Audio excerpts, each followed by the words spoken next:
Hello class 10th। आज हम अपना नेक्स्ट चैप्टर स्टार्ट करने वाले हैं केमिस्ट्री का। नाम है जिसका एसिड बेसिस एंड सॉल्ट। सबसे पहले मैं आपको इंट्रोडक्शन दे दूं कि इसमें हम क्या क्या पढ़ने वाले हैं।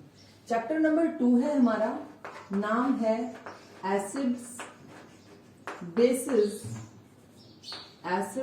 Base and salt.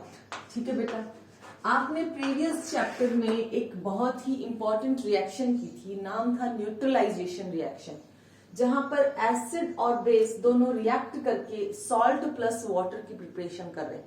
इस चैप्टर में हम इन तीनों सब्सटेंसेस को इंडिविजुअल डिस्कस करने वाले हैं। तो the topics which will be discuss in this chapter, जो टॉपिक्स हम यहां डिस्कस करेंगे देखेंगे। सबसे पहले general introduction about the acids and the basis. सबसे पहला तो यही रहेगा जनरल इंट्रोडक्शन, यानी हम अपनी डेली लाइफ से रिलेटेड कुछ एग्जांपल्स लेकर इनको जनरली फाइंड आउट करने की कोशिश करेंगे।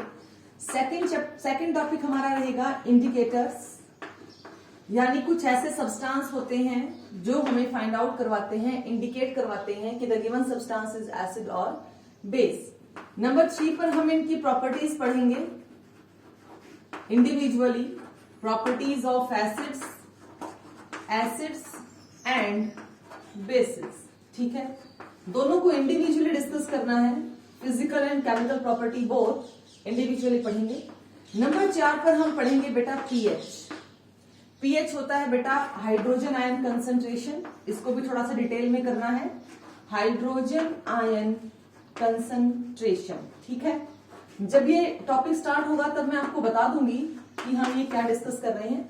अभी हम इसको एक बार बस इंट्रो ले रहे हैं, टॉपिक्स ले रहे हैं। फिर बेटा हम पीएच इन डेली लाइफ, जैसे पीएच से रिलेटेड सारे टॉपिक हमारे पीएच में कवर हो जाएंगे। सम सॉल्ट्स, कुछ सॉल्ट्स पढ़ने हैं हमें जो हमारे चैप्टर में हैं, कैसे बनते हैं, रॉ मटेरियल क्या है, कौन कौन से सॉल्ट्स हम पढ़ेंगे। हम पढ़ेंगे सोडियम हाइड्रोक्साइड, ठीक है। हम पढ़ेंगे बेकिंग पाउडर, वॉशिंग पाउडर, ये होता है वॉशिंग पाउडर, मैं आपको नाम बता देती हूं इनके। सोडियम हाइड्रोक्साइड, ठीक है। फिर हम पढ़ेंगे बेटा वॉशिंग पाउडर, इसका नाम वॉशिंग पाउडर है। और फिर पढ़ेंगे हम बेकिंग पाउडर। नंबर 3 पे हमारा आएगा बेकिंग पाउडर। नाम आप सबने सुन रखे हैं, फॉर्मूले भी आपको पता है। This is your baking powder. Sodium hydrogen carbonate भी बोलते हैं इसको, बेकिंग पाउडर।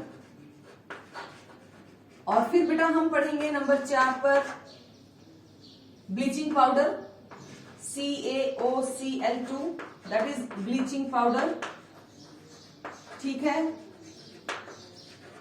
और बेटा एक और सॉल्ट हम पढ़ने वाले हैं, that is plaster of Paris. Plaster of Paris, आप लोग इसको पीओपी के नाम से जानते हो, बहुत फेमस है। CaSO4.1/2H2O, ठीक है। तो हमारा जो चैप्टर है वो इन्हीं टॉपिक्स पे पूरा डिपेंड करता है। हम 1 बाय 1 इन टॉपिक्स को डिस्कस करेंगे और इनके बारे में डिटेल करेंगे, ठीक है। तो ये हो गया बेटा हमारा brief introduction about the chapter. अब मैं सबसे पहले अपने फर्स्ट टॉपिक पे आती हूँ, general introduction of acid and bases. ठीक है बेटा, अभी स्टार्ट करते हैं। चलिए बेटा, अपने सबसे पहले हम डिस्कस करेंगे about the general topic of acids and bases. मैं जनरल बातें कर रही हूं इनके बारे में कि ये हमारे डेली लाइफ में हम इनको कहाँ ऑब्जर्व करते हैं। बेटा एसिड जो शब्द है वो एसिडस से आया है। एसिडस एक लैटिन वर्ड है। एसिडस का मतलब होता है सॉर इन टेस्ट, सॉर इन टेस्ट। बेटा जो चीजें स्वाद में हमें खट्टी महसूस होती हैं, हम जब उनको टेस्ट करते हैं और हमें वो खट्टी लगती हैं तो हम उनको एसिड्स कहते हैं। बेटा बेस के साथ ऐसा है कि जो स्वाद में हमें बिटर लगे, बिटर यानी कि कड़वी लगे, उन्हें हम बेस कहते हैं। समझ में आ रहा है? कॉमन लाइफ में आप लोग बहुत जगह यूज करते हो, जैसे फॉर एग्जाम्पल आप लेमन देखते हो, लेमन जूस है, बेटा लेमन जूस है, आपका ऑरेंज जूस है, आपका कर्ड है, टैमरिंड है, इन सब का जो स्वाद है, जो टेस्ट है, वो कैसा होता है? खट्टा। तो बेटा इन सब के अंदर क्या प्रेजेंट होता है? एसिड। मैं लेटरली डिस्कस करूंगी कि इनके अंदर कौन सा एसिड होता है।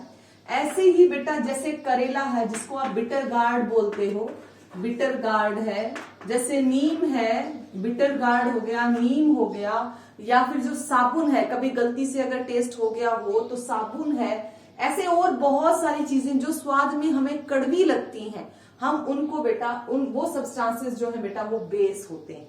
ठीक है, ये तो एक कॉमन डिस्कशन था कि हम ऐसे पहचान जाते हैं, लेकिन कई बार कई सब्सटेंसेस ऐसे होते हैं जिनको हम टेस्ट नहीं कर सकते। ठीक है, बहुत सारे ऐसे केमिकल कंपाउंड्स हैं जिनको हम टेस्ट नहीं कर सकते, हम बता नहीं सकते कि ये केमिकल कंपाउंड एसिड है या बेस। ठीक है बेटा, देखो जनरली इस चैप्टर में होना क्या है, हम जब एसिड्स लेते हैं तो मैंने एसिड्स आपको बताया कि भाई जो जनरली हमें स्वाद में खट्टे लगते हों, और जो हम बेस लेते हैं जो हमें स्वाद में कड़वे लगते हों। एक सब्सटेंस खट्टा है, एक सब्सटेंस कड़वा है, लेकिन जब दोनों को मिला देते हैं, खट्टा और कड़वा दोनों मिला देते हैं, तो बेटा एक नया सब्सटेंस बनता है सॉल्ट, जिसका नेचर है सॉल्टी। सॉल्टी और साथ में बेटा वहां से रिलीज होता है वाटर। ठीक है, तो ये जो प्रोसेस है, ये जो रिएक्शन है, ये हमने पहले भी डिस्कस की है। इस रिएक्शन का नाम है न्यूट्रलाइजेशन रिएक्शन। ठीक है बेटा, तो न्यूट्रलाइजेशन रिएक्शन ही यहाँ पर मेन होगी। बस हमें क्या देखना है कि इसकी इंडिविजुअल प्रॉपर्टीज और इसकी इंडिविजुअल प्रॉपर्टीज दोनों हम डिस्कस करेंगे। लेकिन जब इन प्रॉपर्टीज को हम मिक्स कर देते हैं तो एक न्यू सब्सटेंस क्रिएट होता है जिसकी खुद की प्रॉपर्टी होती है, यानी इस सब्सटेंस में इन दोनों के कैरेक्टरिस्टिक्स दिखाई नहीं देते। ठीक है, तो सॉल्ट जो है वो खुद में एक अलग सी प्रॉपर्टी वाला सब्सटेंस है। तो इस चैप्टर में हमने ये चीजें तो देखी कि भाई बिटर इन टेस्ट होगा तो वो एसिड होगा, सॉरी बेस होगा, जो सोर इन टेस्ट है वो एसिड होगा। लेकिन मैंने आपको बताया कुछ हार्मफुल सब्सटेंसेस होते हैं जिनको हम टेस्ट नहीं कर सकते, उनको हम कैसे आइडेंटिफाई करें। Now come to our the next topic in the introduction part, that is indicators. Now we discuss about the indicators. Indicators क्या होते हैं? दोज सब्सटेंसेस, ये वो सब्सटेंस हैं, those substances which gives the complete information about the change about the substance, those substances which gives the information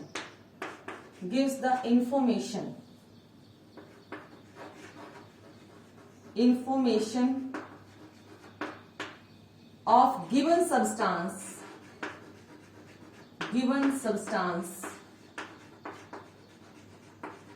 by change in color और change in taste, change in smell भी बोल सकते हो, smell में भी change आ जाता है, test में भी चेंज आ जाता है। तो ऐसे सब्सटेंसेस जो हमें इंडिकेट करते हैं कि the given substance is that और दोस। ठीक है, हमें अगर पता लगाना है कि भैया ये सब्सटेंस एसिड है या बेस है, तो हम कुछ पर्टिकुलर केमिकल सब्सटेंसेस का यूज करते हैं।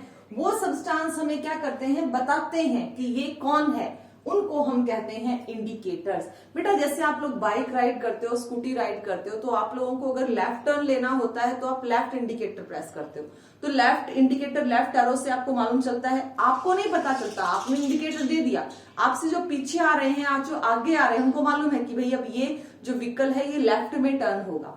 ऐसे ही अगर आप राइट का जो एरो, राइट का जो बटन है वो प्रेस करते हो, राइट एरो आपको राइट टर्न का इंडिकेशन देती है। आपके पीछे और आपके आगे वालों को ये कंफर्म होता है कि आप भैया आप राइट में टर्न लोगे, तो वो इंडिकेटर क्या इंडिकेट कर रहा है, आपके टर्न को इंडिकेट कर रहा है। ऐसे ही ये इंडिकेटर्स भी कुछ सब्सटेंसेस हैं, यानी कुछ केमिकल्स होंगे, कुछ ऐसी चीजें होंगी जो हमें नेचर ने दी है या मैनमेड होंगी।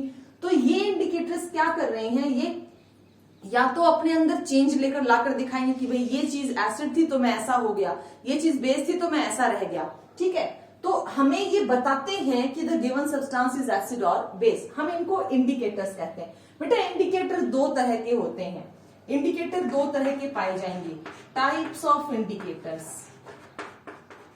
Types of indicators. हम इंडिकेटर्स की टाइप को डिस्कस करते हैं। इंडिकेटर दो तरह के हैं। फर्स्ट होते हैं बेटा नेचुरल, नेचुरल इंडिकेटर्स, और देन बेटा आर्टिफिशियल, आर्टिफिशियल इंडिकेटर्स। ठीक है बेटा, तो हम इन इंडिकेटर्स के बारे में डिटेल में करने वाले हैं कि नेचुरल इंडिकेटर्स कौन से होते हैं और आर्टिफिशियल इंडिकेटर्स कौन से होते हैं।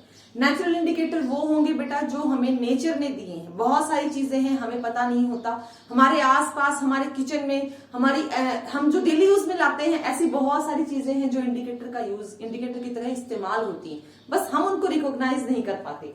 और आर्टिफिशियल तो समझते ही हैं कि लेबोरेटरी में ऐसे कुछ केमिकल प्रिपेयर करते हैं जिससे हम डिटेक्ट कर पाए कि the given substance is acid और बेस। आप लोग इसको राइट डाउन कर दीजिए, आगे समझाते हैं। चलिए बेटा, सबसे पहले बात करते हैं हम नेचुरल इंडिकेटर्स की। फर्स्ट टर्म है हमारे पास नेचुरल इंडिकेटर्स। ठीक है, नेचुरल इंडिकेटर्स। जो सबसे पहले हमारे दिमाग में नाम आता है नेचुरल इंडिकेटर्स में, वो आता है बेटा लिटमस सॉल्यूशन। Litmus solution. कम शब्दों को ही बेटा ज्यादा समझते हुए काम करना है। मैं ब्लैक बोर्ड पे थोड़ा कम लिखवाऊंगी, आप समझिएगा ज्यादा। लिटमस बेटा एक प्रकार का कंपाउंड है जो थैलोफाइटा, बहुत सारे बच्चों ने ये बायो में पढ़ा होगा, थैलोफाइटा डिवीजन के अंदर पाया जाता है। थैलोफाइटा डिवीजन है आपके किंगडम का। इस थैलोफाइटा में क्या होता है बेटा, एल्गी प्लस फंजाई दोनों के कैरेक्टरिस्टिक्स इकट्ठे होकर लाइकन बनाते हैं। लाइकन, ठीक है। लाइकन नाम का एक जो कंपाउंड, एक जो ये लगा लीजिए, आप कह सकते हो उसको कि कोई ऑर्गेनिज्म है, ऑर्गेनिज्म भी नहीं बोलेंगे हम उसको, एक लिविंग ऑर्गेनिज्म की तरह से। This is not living but algae plus fungi का एक कॉम्बिनेशन हमें दिखाई देता है। ये अपीयरेंस बहुत इसकी अलग सी होती है, आप लोगों ने अपने नियर बाय देखा भी है कई बार। जैसे जो सूखी बार्क होती हैं, जो बड़े लट्ठे होते हैं लकड़ियों के, उनके ऊपर जो ब्राउनिश या जो व्हाइटिश लेयर आती है, एक पैचेस होते हैं, वो लाइकन होता है एक्चुअली में। तो ये जो लाइकन है बेटा, ये जो लाइकन है, हम इसको क्या करते हैं, इसको एक्सट्रैक्ट करते हैं, निकाल कर लाते हैं, इसको डिस्टिल्ड वाटर में बॉयल करते हैं। ठीक है, बॉयल करने के बाद जब हम इसको फिल्टर करते हैं, फिल्ट्रेट, तो बेटा हमें एक पर्पल कलर का सॉल्यूशन मिलता है, पर्पल सॉल्यूशन। ये जो पर्पल सॉल्यूशन होता है बेटा, इसी का नाम रखा गया है लिटमस सॉल्यूशन। ठीक है, यही कहलाता है बेटा लिटमस सॉल्यूशन। ये लिटमस सॉल्यूशन नेचर ने हमें दिया है, इसलिए ये नेचुरल इंडिकेटर है। लेकिन ये इंडिकेटर इंडिकेट कैसे करता है, हम इसको एज अ सॉल्यूशन भी यूज कर सकते हैं और एज अ पेपर, इसको एज अ पेपर और लिटमस पेपर की तरह भी इस्तेमाल कर सकते हैं। कैसे यूज करते हैं देखिए, अगर एसिड कोई सब्सटेंस हमें मिला है तो बेटा दो तरह के पेपर बनाए जाते हैं। देखो सॉल्यूशन तो पर्पल ही रहेगा। पर्पल सॉल्यूशन अगर रेड हो जाए तो हम कहेंगे that indicates the presence of acid. Purple solution अगर ब्लू हो जाए that indicates the presence of the base.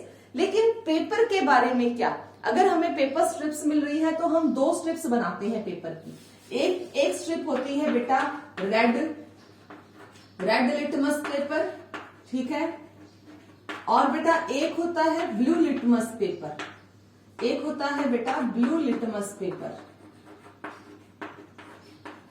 जो रेड लिटमस पेपर होता है वो बेटा, अब देखो यूज, मैंने सबसे पहले यूज किया रेड लिटमस पेपर को, रेड लिटमस पेपर का यूज, ठीक है। अगर मैं इसको एसिड में डालती हूं या फिर एसिड में डिप करती हूं, पेपर है एसिड में डिप किया, तो मुझे कोई चेंज नहीं दिखाई देगा, नो चेंज, रेड ही रहेगा, रिमेन्स रेड। लेकिन अगर मैं इस रेड लिटमस पेपर को बेस में डालकर देखती हूँ या बेस में डिप करके देखती हूँ, बेटा ब्लू कलर में चेंज हो जाएगा। This red litmus paper changes to blue. Blue colour में चेंज होना क्या इंडिकेट कर रहा है, प्रेजेंस ऑफ बेस। अब ऐसे ही सेकेंडली मेरे पास ब्लू लिटमस पेपर है, ब्लू लिटमस पेपर है तो बेटा इसके लिए भी मैं दोनों लूंगी। अगर मैं एसिड में डिप करती हूं, ब्लू लिटमस पेपर को अगर एसिड में डिप करती हूं तो इट चेंजेस टू रेड, ये रेड में चेंज हो जाएगा। और अगर मैं इसको बेस में डिप करती हूं तो बेटा कोई चेंज नहीं आएगा, नो चेंज। तो ये बातें, ये ऑब्जर्वेशंस याद रखने की होती हैं कि red litmus changes to blue if it dips in base, और blue litmus changes to red if it dips in acid. ठीक है, तो ये एक प्रकार के इंडिकेटर हैं जो हमें नेचुरल प्रोडक्ट से मिला है, इसलिए इसका नाम नेचुरल इंडिकेटर रखा गया है। इसके बीनीथ में हमें बेटा और भी नेचुरल इंडिकेटर्स मिलते हैं, जैसे टर्मरिक है, आपके किचन में मिलती है, बहुत ही इसेंशियल इंग्रेडिएंट्स है हमारे खाने में टर्मरिक। टर्मरिक जो है बेटा येलो कलर का होता है। आप कभी ऑब्जर्व करना, जब आपके किसी कपड़े पर खाने का स्टेन लग जाए, दाग लग जाए, उसको जब हम साबुन से रब करते हैं तो कैसा पैच आता है, ब्राउनिश। बेटा ध्यान देंगे, टर्मरिक क्या करता है, एसिड के अंदर टर्मरिक के ऊपर कोई चेंज नहीं आएगा, no change, it remains yellow, क्योंकि टर्मरिक कैसे कलर का है, येलो कलर का है।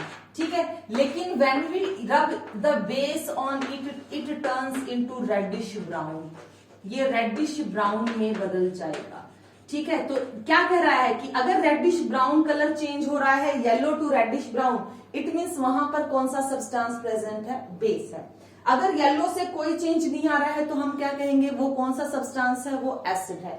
अगर हम उस स्ट्रेन पर लेमन जूस लगाते हैं बेटा, इट रिमेन्स येलो, वो येलो ही रहेगा। लेकिन अगर हम उस पे सोप या डिटर्जेंट रब करते हैं बेटा, it becomes reddish brown, reddish brown colour का वो जो है पैच हो जाएगा।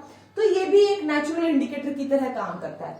इसके अलावा और भी बहुत सारे नेचुरल इंडिकेटर्स हैं बेटा, जैसे रेड कैपेज है, ठीक है ना, बहुत सारे नेचुरल इंडिकेटर्स हैं जो आपके नियर बाय प्रेजेंट होते हैं, जो इंडिकेट करते हैं कि भाई इससे ये चेंज हो रहा है, इससे ये चेंज हो रहा है। तो नेचुरल इंडिकेटर्स जो नेचर ने हमें दिए हैं, जो नेचर हमें दे रहा है, नेचुरल इंडिकेटर्स के अंदर एक पार्ट और होता है, आप तब तक इसको लिखिए, फिर उस पार्ट को डिस्कस करते हैं।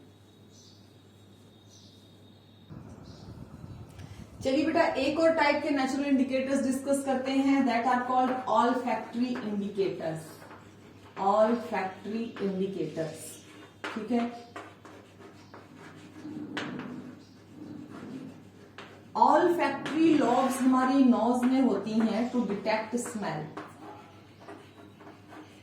हमारी जो नाक में है वो ऑल्फैक्टरी लॉब्स होती हैं जो खुशबू को, गंध को डिटेक्ट करने के काम आती हैं। तो ऑल्फैक्टरी इंडिकेटर्स क्या होते हैं, जिनमें से खुशबू आती, खुशबू के कारण चेंजेस। बेटा ऑल्फैक्टरी इंडिकेटर हम ज्यादातर 2 या 3 ही नेचुरली है, लेकिन 2 ही 3 को ज्यादातर मानते हैं। पहला होता है अनियन।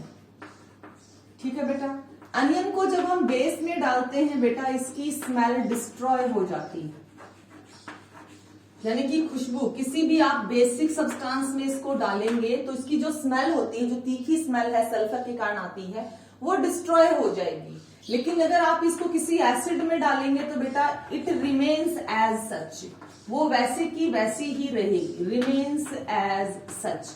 एक और चीज मैं आपके साथ डिस्कस करना चाहूंगी, अनियन को जब आप किसी एसिड में डालते हैं तो वो जो कलरलेस एसिड है, कोई भी कलरलेस एसिड है बेटा, चेंजेस टू पिंक, वो पिंक में कन्वर्ट हो जाएगा, उसका कलर बदल जाएगा।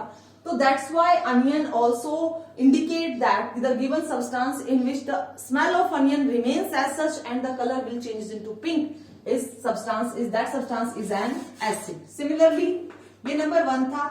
नंबर 2 है वैनिला, वैनिला एसेंस, इसको एसेंस बोलते हैं। Essence is just stand for the smell, fragrance. Vanilla essence भी बेटा बेस में अपनी स्मेल को डिस्ट्रॉय कर देता है, इसकी स्मेल वैनिश हो जाती है। वैनिश का मतलब होता है डिस्ट्रॉय हो जाना। और बेटा एसिड में इट रिमेन्स एज सच, जैसी है वैसी ही रहेगी, रिमेन्स एज सच। ये एक ब्राउन कलर का लिक्विड होता है, जो ज्यादातर आप केक्स और पेस्ट्रीज में यूज करते हैं उनकी फ्लफीनेस और उनकी अरोमा के लिए। जैसे ही बेस में डाला, उसकी खुद की जो कोई है वो स्मेल नहीं है, बट जो एक्चुअल स्मेल है केक की बेक्ड होने पर वो हमें आती है। तो इसकी जो स्मेल थी, जो बहुत तीखी स्मेल होती है, वो वैनिश हो चुकी होती है। लेकिन आप अगर किसी एसिड सब्सटेंस में इसको डालेंगे तो इट रिमेन्स एज, वो वही तीखी स्मेल हमें देगा। बिल्कुल ऐसा ही होता है क्लोव के साथ, ठीक है। क्लोव यानी कि लौंग, लौंग का तेल, क्लोव ऑयल, इसके साथ भी ऐसा ही है। जब हम इसको किसी बेस में डालेंगे इट वैनिश्ड, इसकी जो तीखी स्मेल है वो खत्म हो जाएगी। एसिड में ऐसा नहीं होता। तो बेटा इनको ऑल्फैक्टरी नाम इसलिए दिया गया क्योंकि इनके अंदर से कुछ खुशबू आती है और उन खुशबू के कारण हम डिटेक्ट कर पाते हैं कि गिवन सब्सटेंस इज एसिड और बेस। अब बेटा बात करते हैं, ये तो थे हमारे नेचुरल इंडिकेटर्स। अब हम बात करते हैं कुछ आर्टिफिशियल इंडिकेटर्स यानी कि कुछ मैन मेड इंडिकेटर्स के बारे में। एक बार आप इनको नोट डाउन कर लीजिए। चलिए बेटा बात करते हैं कुछ मैन मेड इंडिकेटर्स की। नंबर 2 हमारे पास रहेंगे आर्टिफिशियल इंडिकेटर्स। आर्टिफिशियल इंडिकेटर्स, ठीक है। आर्टिफिशियल इंडिकेटर्स को आप मैन मेड इंडिकेटर्स भी बोल सकते हैं। ये लैब्स में प्रिपेयर किए जाते हैं। मैं यहाँ पर 2 इंपॉर्टेंट और 2 बेसिकली यूज होने वाले इंडिकेटर्स का यूज करूंगी या फिर बातें करूंगी इसके बारे में। मैन मेड इंडिकेटर्स बोल सकते हो आप इनको, मैन मेड इंडिकेटर्स, क्योंकि ये कुछ नेचुरल सब्सटेंसेस से एक्सट्रैक्ट किए गए मैन मेड एक्सट्रैक्टेड कंपाउंड्स हैं। सबसे पहला है यहाँ पर हम जिसके बारे में बात करेंगे, मिथाइल ऑरेंज, ठीक है। बस ये 2 नाम आपके लिए सफिशिएंट है, आप इनको याद कर सकते हो। दूसरा है फिनोफ्थलीन। फिनोफ्थलीन बेटा ये 2 नाम है, मैं इनके फॉर्मूले नहीं लिखवाऊंगी क्योंकि काफी बड़े हो जाएंगे और आपके लेवल पे अभी आपको याद करने की जरूरत नहीं है। Phenolphthalein and methyl orange, basically इनका कलर कैसा होता है जरा ध्यान से देखेंगे। बेसिकली मिथाइल ऑरेंज का कलर ऑरेंज ही होता है और बेटा इसका जो कलर है फिनोफ्थलीन का, बेसिकली ये कलरलेस होता है, ठीक है। इनकी इंडिकेटर होने की पहचान क्या है, ये इंडिकेटर इंडिकेट क्या करते हैं। देखिए जब हम मिथाइल ऑरेंज को एसिड में डालते हैं, जब हम मिथाइल ऑरेंज को एसिड में डालते हैं, क्योंकि ये भी एक लिक्विड है, एसिड भी हमने लिक्विड लिया है, हमने कुछ ड्रॉप मिथाइल ऑरेंज की एसिड में डाली, द सॉल्यूशन बिकम्स रेड, यानी कि ऑरेंज कलर किसमें कन्वर्ट हो गया, रेड में। और हम अगर इसी सब्सटेंस को यानी कि हम मिथाइल ऑरेंज के ऑरेंज कलर को किसी बेस में डालते, बेस कलरलेस है, एसिड भी कलरलेस था, तो ऑरेंज का कलर तो चेंज हो गया रेड में जब हमने एसिड में डाला। जब हमने बेस में डाला तो ये जो ऑरेंज कलर है it can convert into yellow, orange yellow में कन्वर्ट हो गया। अगर ये हमें ऑब्जर्वेशन मिलती है तो हम आसानी से बता सकते हैं कि मिथाइल ऑरेंज इंडिकेटर ने इंडिकेट किए हैं एसिड और bases. Now come to phenolphthalein, बेटा कलरलेस है। अगर हम किसी एसिड में इसको डालते हैं तो एसिड रिमेन्स कलरलेस, एसिड का जो कलर है वो चेंज नहीं होगा, या कुछ भी उसके अंदर है वो अगर वो भी कलरलेस है तो ये भी कलरलेस रहेगा, कोई चेंज नहीं करेगा ये। लेकिन अगर हम इसको किसी बेस में डालते हैं तो पिंक कलर अपीयर्स, वहां पर एक पिंक कलर, बहुत ही बढ़िया अच्छे वाला पिंक कलर अपीयर हो जाएगा। ये भी कलरलेस है, ये भी कलरलेस है, लेकिन जैसे ही दोनों आपस में मिक्स होते हैं एक पिंक कलर वहां पर अपीयर होगा जो इंडिकेट कर रहा है कि आपने बेसिक सब्सटेंस ले रखा है। ठीक है बेटा, बात समझ में आ रही है। तो ये 2 जो है ये आर्टिफिशियल इंडिकेटर्स हैं, हम इनके नाम और इनकी ऑब्जर्वेशंस याद रखेंगे। जैसे कई बार आपसे यहाँ पर क्वेश्चन कैसा पूछ ले, मैं क्वेश्चन को और डिस्कस कर लेती हूँ आपके साथ। जैसे आपको क्वेश्चन दे दिया concentrated H2SO4 dilute HCl CH3COH, बेटा नाम बताऊंगी अभी मैं इनके। लैक्टिक एसिड, फॉर्मूला नहीं लिखवाऊंगी क्योंकि आप लोगों के लिए काफी डिफिकल्ट हो जाते हैं ये फॉर्मूले याद करने। इसको बेटा एसिटिक एसिड बोलते हैं, ठीक है। तो फॉर्मूले की बजाय अगर आप नाम पर थोड़ा फोकस करो ज्यादा बेटर है, धीरे धीरे फॉर्मूले भी रिकॉग्नाइज होने लग जाएंगे। जैसे ऑक्सैलिक एसिड हो गया, ठीक है, सोडियम हाइड्रोक्साइड हो गया, पोटेशियम हाइड्रोक्साइड हो गया, कैल्शियम हाइड्रोक्साइड हो गया। बेटा ये मैंने कुछ सब्सटेंसेस दिए हैं। क्वेश्चन यहां से कैसे आता है कि आपको मैंने 3 इंडिकेटर दिए, 3 इंडिकेटर दिए मैंने आपको, मिथाइल ऑरेंज दिया, मैंने आपको फिनोक्सिलिन दिया और मैंने आपको लिटमस दिया, ठीक है, litmus paper, litmus solution whatever. अब आपको यहां पर इन सब्सटेंसेस में से एक ऐसे ऑब्जर्वेशन टेबल बनाकर ये डिटेक्ट करना है कि किस इंडिकेटर ने कैसा कलर दिया। उसके लिए आपको ये पता होना बहुत जरूरी है कि इसमें एसिड कौन है और बेस कौन। बेटा यहां तक के सब्सटेंसेस तो सारे एसिड हैं और यहां तक के सब्सटेंस सारे base. Now this is the homework for you. अब तो आप कर ही पाओगे, वेरी गुड। अब आप इसको करने की कोशिश कीजिएगा, ठीक है। कोई दिक्कत आती है तो आप इस वीडियो को फिर से रिप्ले करके देख सकते हो कि कहां पर हमने किसके बारे में क्या कहा है। मिथाइल ऑरेंज, फिनोक्सिलिन और लिटमस सॉल्यूशन के लिए ये ऑब्जर्वेशन टेबल आपको तैयार करनी है। कलर ऑब्जर्वेशन जो भी आपका चेंजेस आएगा वो आपको ऑब्जर्वेशन टेबल में लिखने। चलिए बेटा इसको राइट डाउन कीजिए, नेक्स्ट वीडियो का वेट कीजिए।